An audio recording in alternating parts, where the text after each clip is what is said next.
छठे अध्याय की कथा आपके सामने कहता हूँ। कृपया इसको बहुत ध्यान से सुने। ओम श्री परमात्मे नमः। छठा अध्याय। उसके उपरांत श्री कृष्ण महाराज बोले कि हे अर्जुन, जो पुरुष कर्म के फल को ना चाहता हुआ करने योग्य कर्म करता है वो सन्यासी और योगी है, और केवल अग्नि को त्यागने वाला सन्यासी योगी नहीं है, तथा केवल क्रियाओं को त्यागने वाला भी सन्यासी योगी नहीं है। इसलिए हे अर्जुन, जिसको सन्यास ऐसा कहते हैं उसी को तू योग जान, क्योंकि संकल्पों को ना त्यागने वाला कोई पुरुष योगी नहीं होता। समत्व बुद्ध रूप योग में आरूढ़ होने की इच्छा वाले मननशील पुरुष के लिए योग की प्राप्ति में निष्काम भाव से कर्म करना ही हेतु कहा है, और योगारूढ़ हो जाने पर उस योगारूढ़ पुरुष के लिए सर्व संकल्पों का अभाव ही कल्याण में हेतु कहा है। जिस काल में ना तो इंद्रियों के भोगों में आसक्त होता है तथा ना कर्मों में ही आसक्त होता है, उस काल में सर्व संकल्पों का त्यागी पुरुष योगारूढ़ कहा जाता है। यह योगारूढ़ता कल्याण में हेतु कही है। इसलिए मनुष्य के चाहिए कि अपने द्वारा अपना संसार समुद्र से उद्धार करे और अपनी आत्मा को अधोगति में ना पहुँचावे, क्योंकि यह जीवात्मा आप ही तो अपना मित्र है और आप ही अपना शत्रु है, अर्थात कोई दूसरा शत्रु या मित्र उसका नहीं है। उस जीवात्मा का तो वो आप ही मित्र है, और जिस जीवात्मा द्वारा मन और इंद्रियों सहित शरीर जीता हुआ है और जिसके द्वारा मन और इंद्रियों सहित शरीर नहीं जीता गया है, उसका वह आप ही शत्रु के सदस्य शत्रुता में बरतता है। हे अर्जुन, सर्दी गर्मी और सुख दुखादिकों में तथा मान और अपमान में जिसके अंतःकरण की वृत्तियाँ अच्छी प्रकार से शांत हैं, अर्थात विकार रहित हैं, ऐसे स्वाधीन आत्मा वाले पुरुष के ज्ञान में सच्चिदानंद घन परमात्मा सम्यक प्रकार से स्थित है। ज्ञान विज्ञान से तृप्त है अंतःकरण जिसका तथा विकार रहित है स्थिति जिनकी, और अच्छी प्रकार जीती हुई हैं इंद्रियां जिसकी, तथा समान है मिट्टी पत्थर और सुवर्ण जिसके, वो योगी युक्त अर्थात भगवत को प्राप्ति वाला है, ऐसा कहा जाता है। जो पुरुष सुहृद मित्र बैरी उदासीन मध्यस्थ देशी और बंधुगणों में तथा धर्मात्माओं में और पापियों में भी समान भाव वाला है, वह अतिश्रेष्ठ है। इसलिए उचित है कि जिसका मन और इंद्रियों से शरीर जीता हुआ है, ऐसा वासना रहित और संग्रह रहित योगी अकेला ही एकांत स्थान में स्थित हुआ निरंतर आत्मा को परमेश्वर के ध्यान में लगाओ। शुद्ध भूमि में कुशामृगशाला और वस्त्र हैं ऊपरों जिसके, ऐसे अपने आसन को ना अति ऊंचा और ना अति नीचा स्थिर स्थापन करके और उस आसन पर बैठ करके तथा मन को एकाग्र करके चित्त और इंद्रियों की क्रियाओं को बस में किया हुआ अंतःकरण की शुद्धि के लिए योग का अभ्यास करें। उसकी विधि इस प्रकार है कि काया सिर और ग्रीवा को समान और अचल धारण किए हुए दृढ़ होकर के अपनी नासिका के अग्रभाग को देख करके अन्य दिशाओं को ना देखता हुआ और ब्रह्मचर्य के व्रत में स्थित रहता हुआ भय रहित तथा अच्छी प्रकार शांत अंतःकरण वाला और सावधान होकर के मन को बस में करके मेरे में लगे हुए चित्त वाला और मेरे प्राण हुआ स्थित होवे। मेरे में इस प्रकार आत्मा को निरंतर परमेश्वर के स्वरूप में लगाता हुआ स्वाधीन मन वाला योगी मेरे में स्थित रूप परमानंद पराकाष्ठा वाली परम शांति को प्राप्त होता है। परंतु हे अर्जुन, यह योग ना तो बहुत खाने वाले का सिद्ध होता है और ना बिल्कुल ना खाने वाले का, तथा ना अति शयन करने के स्वभाव वाले का और ना अत्यंत जागने वाले का ही सिद्ध होता है। ये दुखों का नाश करने वाला योग तो यथायोग आहार और विहार करने वाले का तथा कर्मों में यथायोग चेष्टा करने वाले का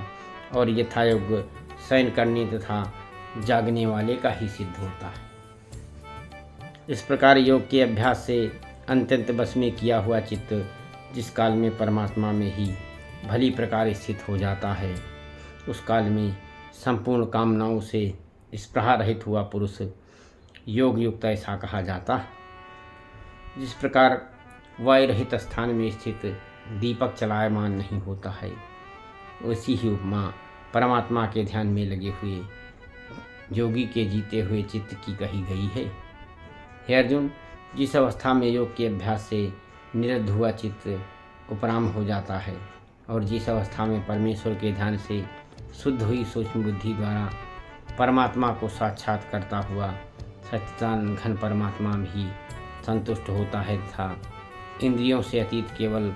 शुद्ध हुई सूक्ष्म बुद्धि द्वारा ग्रहण करने योग्य जो अनंत आनंद है, उसको जिस अवस्था में अनुभव करता है और जिस अवस्था में स्थित हुआ यह योगी भगवत स्वरूप में नहीं चलायमान होता है और परमेश्वर की प्राप्ति रूप जिस लाभ को प्राप्त होकर के उससे अधिक दूसरा कुछ भी लाभ नहीं मानता है और भगवत प्राप्ति रूप जिस अवस्था में स्थित हुआ योगी बड़े भारी दुख से भी चलायमान नहीं होता है, जो दुख रूप संसार के संयोग से रहित है तथा जिसका नाम योग है, उसको जानना चाहिए। वह योग न उक्ताए हुए चित्त से अर्थात तत्पर हुए चित्त से निश्चय पूर्वक करना कर्तव्य है। इसलिए मनुष्य को चाहिए कि संकल्प से उत्पन्न होने वाली संपूर्ण कामनाओं को निशेषता से चाहिए, निशेषता से अर्थात वासना और आसक्ति रहित आसक्ति से त्याग कर और मन के द्वारा इंद्रियों को समुदाय की ओर से ही अच्छी प्रकार बस में करके क्रम क्रम से अभ्यास करता हुआ उपरामता को प्राप्त हुए तथा धैर्ययुक्त बुद्धि द्वारा मन को परमात्मा में स्थित करके परमात्मा के सिवा और कुछ भी चिंतन न करे। परंतु जिनका मन बस में नहीं हुआ हो, उनको चाहिए कि स्थिर न रहने वाला और चंचल मन जिस जिस कारण से सांसारिक पदार्थों में विचरता है, उससे रोक करके बारंबार